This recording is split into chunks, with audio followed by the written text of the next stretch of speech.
এখন সেই ঐতিহাসিক মুহূর্ত, আমাদের 2 বছরে প্রথমবার হলুদ ড্রাগন ফ্রুট হয়েছে আমাদের বাড়িতে। আর এই যে আমাদের সেই আগের ড্রাগন ফ্রুট।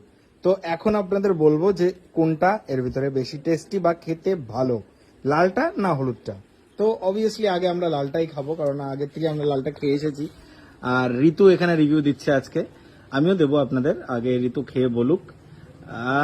কালারটা দেখেছিস? কালারটা দেখা, সবাইকে একটু দেখা কাছাকাছি থেকে। অনেকে দেখেছে, অনেকবার দেখেছে। তাও ভালো লাগে, যতবারই কালারটা দেখি না আমার মাথা খারাপ হয়ে যায়, এত সুন্দর লাগে কালারটা। আরে কামড় দে না, এটা ঘবাত করে একটা কামড় দে, কামড় দে। এই এরকম ইংরেজদের মতন খেলে হবে? দাও আমি একটু খেয়ে বলি। আমি একদম দেশি ভাবে খাবো।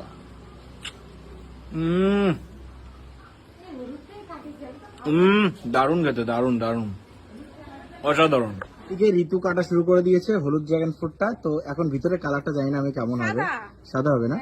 কাট কাট ভালো করে, কলার মতন। কলা? ইয়ে বাবা, পুরো মনে হচ্ছে কি কলা চিলছিস তুই। খেয়ে বল। তাই না? একটু খেয়ে বল তাও কেমন খেতে। দেখতে তো মোটামুটি ভালোই লাগছে। কেমন কেমন?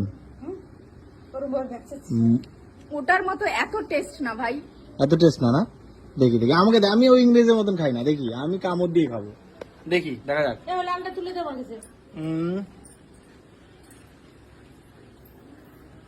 এটাও মিষ্টি, কিন্তু লালটা একটু বেশি মিষ্টি।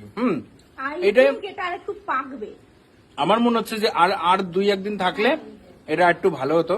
এটাও মিষ্টি, কিন্তু একটু কাঁচা মনে হচ্ছে আমার, মানে একটু টকটক মনে হচ্ছে। বাট ওই যে সাদাটা যে এক ধরনের ভিতরে উপরে পিঙ্ক, এটাও টেস্টি, কিন্তু উপরে পিঙ্ক ভিতরে সাদা, সেটা যা মিষ্টি খেতে, ওরকম মিষ্টি না।